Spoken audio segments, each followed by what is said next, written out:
今日繁花里3期呢個業主又要忍痛割愛啦！98平方嘅3房2衛，視野景觀冇遮擋，全屋嘅精裝 ENF 級別嘅多層板訂製櫃交互牆板。簡約大方嘅裝修風格，唔知你歡唔歡喜？反正我一睇就中意。首期35,000蚊就可以做繁花里業主啦！事不宜遲，帶大家一齊去睇房。好啦，電梯上到嚟，入戶式嘅玄關櫃，收納空間一步到位。U 字型嘅廚房搭配咗明窗嘅設計，廚房嘅2件套都係全新嘅。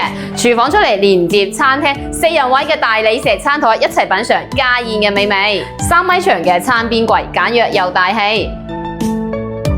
客廳呢邊開間3.8米，電視背景牆用咗實木嘅設計，仲要係18厘嘅 ENF 級別嘅3人位嘅真皮沙發，一家人喺度睇電視夠晒溫馨。呢個業主既有品味又貼心啊！全屋嘅窗簾都係用咗雙層嘅設計，主陽台呢邊南向嘅採光，景觀視野冇遮擋。年輕嘅時候成日話等下先，但屋企人嘅期待唔會等，小朋友嘅成長唔會等，好生活更加唔應該等。從漂泊到扎根，只係差一個堅定嘅選擇，唔需要羨慕人哋嘅萬家燈火。首期35,000蚊，月供2000零蚊就可以擁有屬於自己嘅萬家燈火啦。樓價會變，但家嘅價值永遠保值。業主講咗啦，要幫佢呢套屋揾有緣人。感興趣嘅朋友記得幫 Cammy 點個關注，帶你睇好房。